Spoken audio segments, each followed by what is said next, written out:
Baruch Hashem, we're back in the base Medrash, we're back here. It's going to be Be'ez Hashem, a beautiful Zman, a Gewaldige Zman, a productive Zman, B'siyata D'Shmaya. And I want to start with a topic today which I believe to be very, very important on a general manner and specifically for this Zman.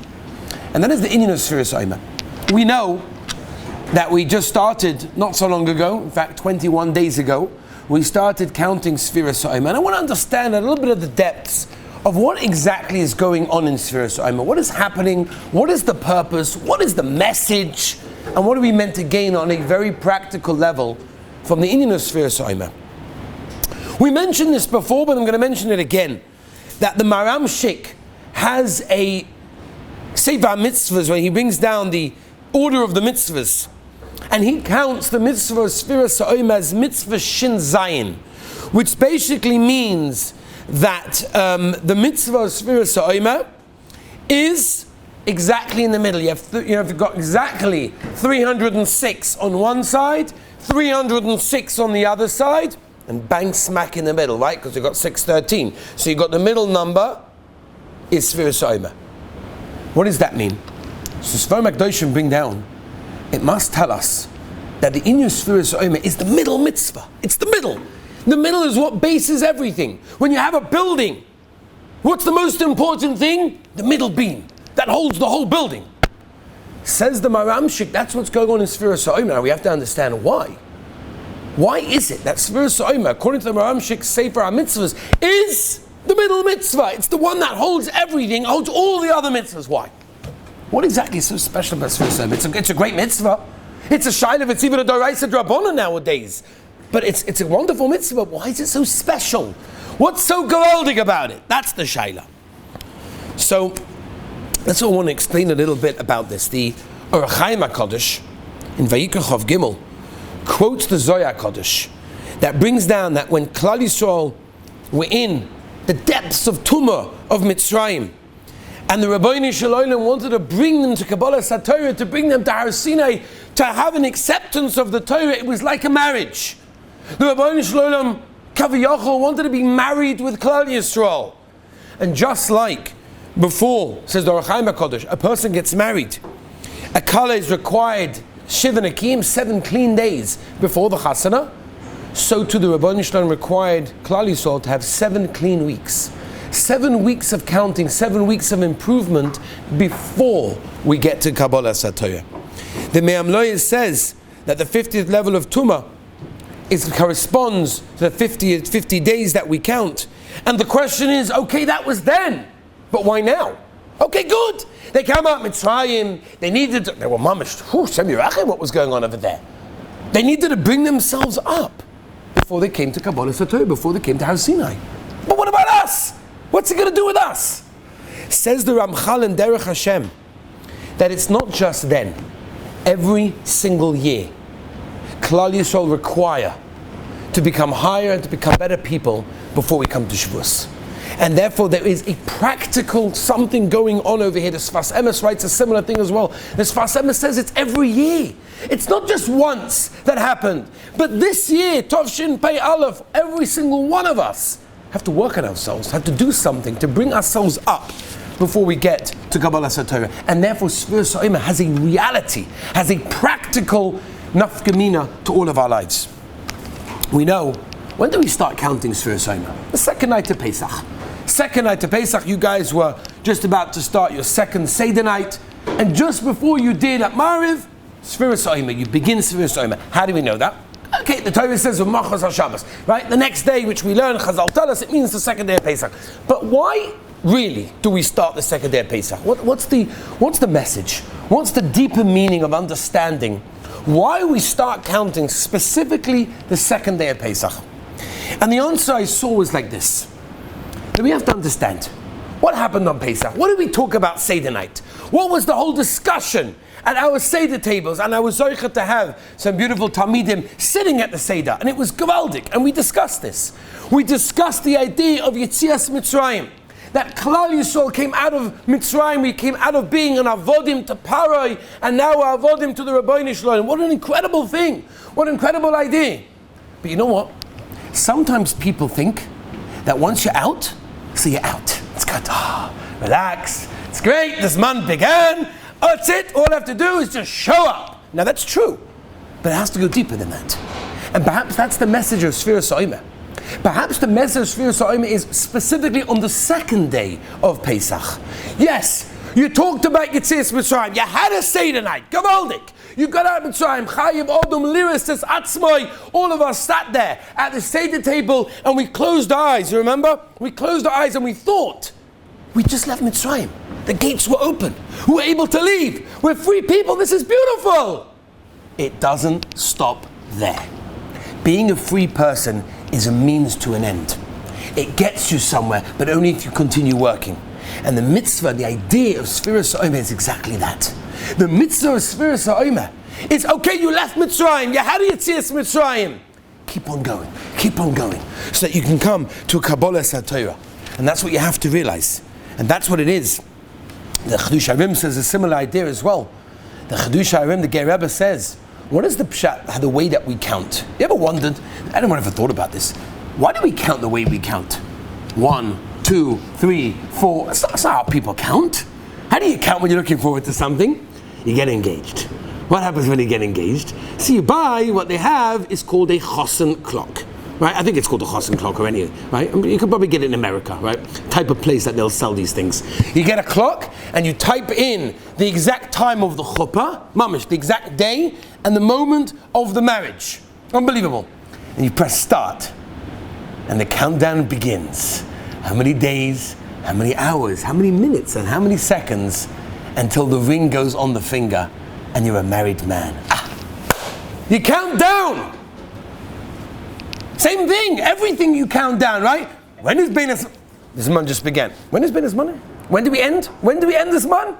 How many days left till we end this month? You have the calendars upstairs, cross, okay. One day, we did it. Next. Not in this yeshiva, obviously. I'm talking about, whatever, in other places, We count down, NASA, right? How do they count down? 4, 3, 2, lahavdol elef million of dollars.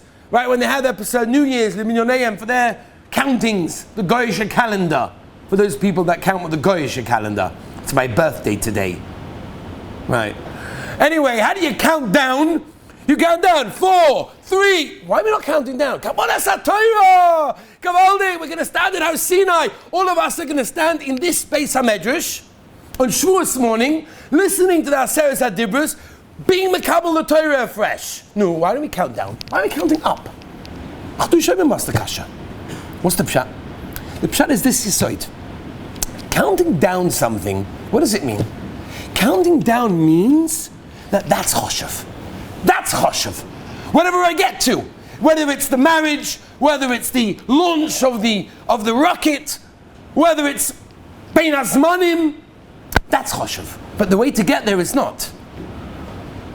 Says the Chedush Harim, what we're counting over here is not just to Kabbalah Torah, but we're counting every single day. Because every single day is choshev. Every single day has its purpose. And that's something that we have to take that message. It's one of the most important things we have to realize, is that every single day of Sefira So'ima, every single day that we have right now is an opportunity to become closer to the Rabbeinu Shalom, to come closer to Shavuos, closer to Kabbalah Torah, to make ourselves more of a base kibul, a utensil that is roy for the Torah to go inside. That's what this is. So we learn Pirkei Avos now. Why do we learn Pirkei Avos? This is the time that we work on ourselves. This is all the sign of all the series that we're going to be discussing. All of that is this. It's working on ourselves. Because that is what this is. And that's what we have to realize. That's why we know there's a machlokes. Is it one mitzvah? Is Sefira So'ima one big mitzvah? Or is it little parts and every single night's another mitzvah? For example, what happens, this will be the nafkamina of this shaila. What happens if a person is going into surgery on the 22nd day of the Omer? He's going to be out cold for a whole day, 24 hours completely. He's not going to be able to count the Omer. Should he count the beginning or not? Do you say that each individual night is its own separate mitzvah? Or do we say no, it's one big mitzvah, just happen to have 49 parts? For example, famous one, if I have a suffix, I don't know, did I count, did I not count, I forgot one night, do I yes make a brach? All of these shilas. What's pshat in the machlokes? Let's not go into halachically right now. Maybe the answer is there's two things over here. There's a short-term goal and there's a long-term goal. We need both. We need a short-term goal. Every day is its own day. And on the other side, there's a bigger picture also. And that bigger picture is 49 parts of the small days add up into one big Sefira Sa'imah. And that's what the message is of Sefira Sa'imah. The message of Sefira Sa'imah is that we have to realize that every single day counts. Every single moment counts. We're counting up because every moment is something to count for. It's worth counting. The Torah tells us, Va'avram Zokein Bo Bayomim. What does it mean, Va'avram Zokein Bo Bayomim? How do you translate that? I don't know how the article translated, but I'm assuming they translated Abraham was old and he came with his days. What on earth does that mean? What is the Torah telling us? Va'avram Zokein Bo Bayomim. So the pshat I once heard is that many people are old, many people come in their years, they live to an old age, which is a tremendous bracha. But it doesn't mean you have anything to show for it. Avram Avinu was old in years, Bo Bayomim. He came with his days. He came with every one of his days fulfilled, using every moment that he possibly have. Rabbi said the Heilige Ramah, of which us Ashkenazim generally follow when it comes to halacha. The Ramah wrote in his life 33 Svarim, apart from the Ramah, which all of Ashkenazim follow. 33 Svarim. Not just the Darkei Moshe, but many others. How many years did he live? 33 years. He was 33 years old, and he wrote 33 Svarim and became the Posek of Klal Yisrael. That's an unbelievable thing. The Chofetz Chaim famously said that life is like a postcard. You ever wrote a postcard? It's a bit old-fashioned, but in the olden days, people wrote postcards. So in the beginning of the postcard, you write big lettering, Dear, how are you? This is my vacation. You get to the end, all of a sudden, like, oh, there's no space left. And you're cramming it in at the bottom. That's not what life is meant to look like. When you have time, yeah, plenty of time. We're still young, got plenty of time. What are you rushing? What are you rushing? Got so much time. Every moment is precious. As every moment that we have is so chashuv, and we could use it for so much good. It's so important. Rabbi Yaakov Kamenetsky, Zatzal, called over his grandson on the day of his bar mitzvah. And he said, I have a present for you. Ooh, the Zayda's a present. Kavaldik. What is it? So you go, come with me. He goes into the study. He's like, oh no, it's a sefer. No, chas v'shalom. So he walks into the study, and Rabbi Yaakov gets on the ladder. And he goes to the top, somebody takes out a box. Oh, wow. What is this? Kishmak. Latest technology. What is it? He opens up the box, and as he's opening it, his grandfather, Rabbi Yaakov, says, my dear grandson, I just want to tell you before you see what the present is. This is the greatest present you will ever receive. He's thinking, wow, what is this? Opens it up. It's a watch. Okay, it's a, nice Casio Geshmaka watch, but that's the greatest present I'll receive? What do you mean? What about the bike? What about the shas? So many Gavaldiga present, the bike, the watch. He said, because this is time. And time is the most valuable thing that we have. My Rebbe Rav Scheinberg used to go around the world speaking, and sometimes the whole shmooze would be one word. Time. That's all that was the shmooze. And that's what he felt was necessary for people to know and realize that our time is choshev. Every moment we have on this world, every moment we have in yeshiva, every moment you have to improve yourself, to become a better person, is worlds. We have to take that opportunity. I want to just end with two Gavaldiga Meises. Israel Tauber Zatzal said one of these stories at one of the seminars that he used to give in Shalheves. And he said there was an 18-year-old boy, a bacha from England, that was diagnosed, Rahman al-Itzlan, with cancer. And the doctors basically told him that chemotherapy will not work. It just won't work. There's no point doing it. He advised the family, do me a favor, take your son home, let him live the last few weeks that he has left, last few days, in peace, shalom. Let him live in his house with his kids, with his siblings, with his family, with his parents. Let him live that way. The family said, no, we're not giving up so quickly. They took him to America.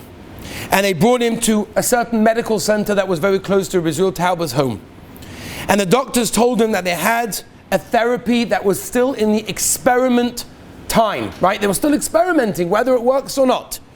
It was very painful, and it might extend his life by a few months, possibly.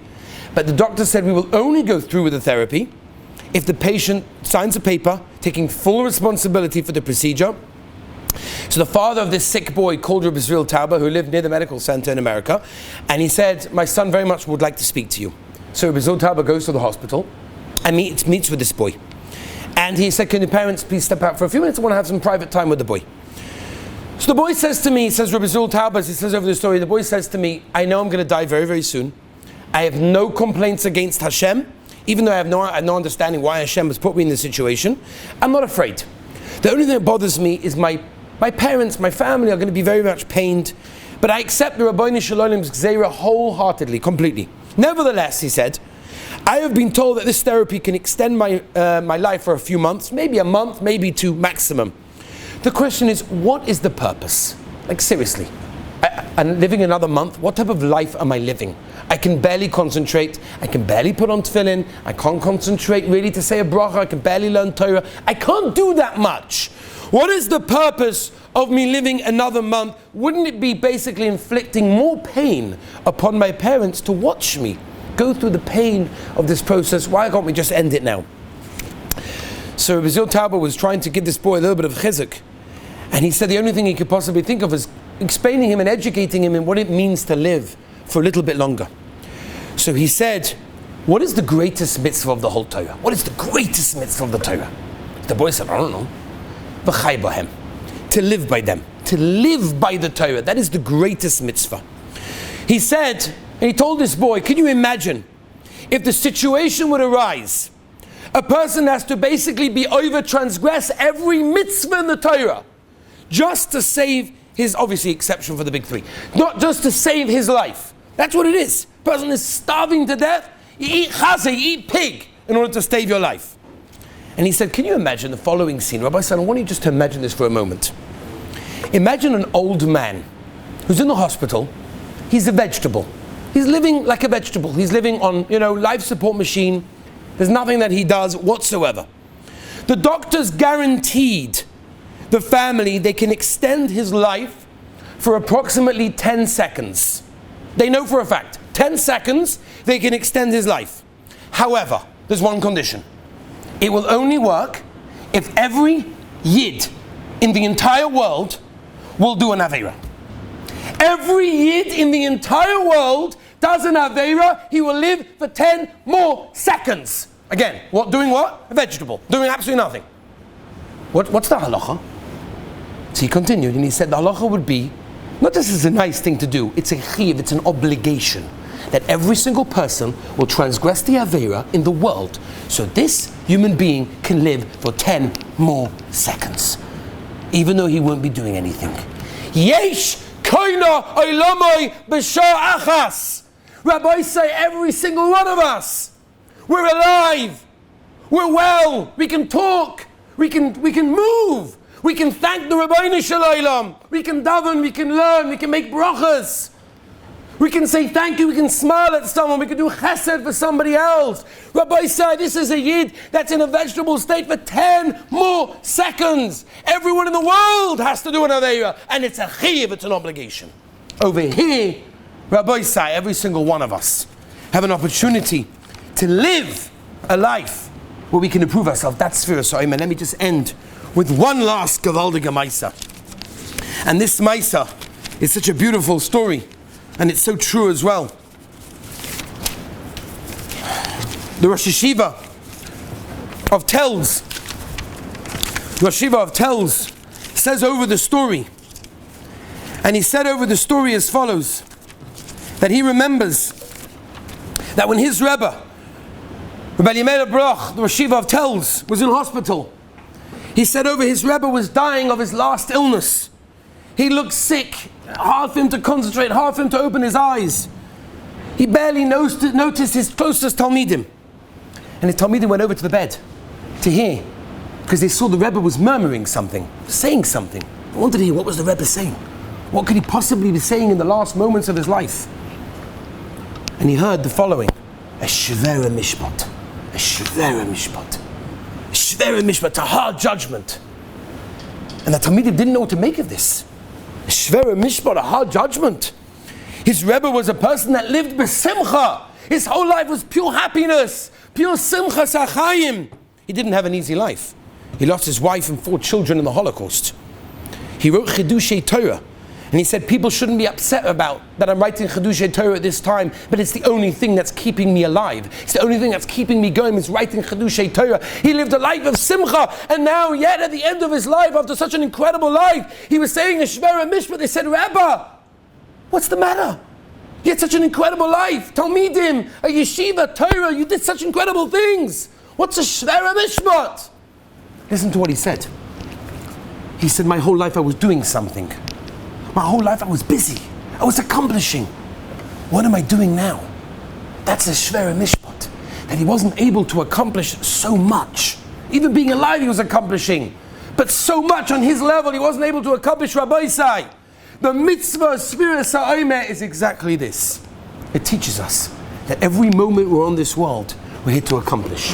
Every moment we can become better, we can come closer, and we should use this. Let's use the mitzvah of Sefira Sa'omer. The counting that we do shouldn't just be merely in the words Hayoim, Yoim, Esem, V'yachod. No!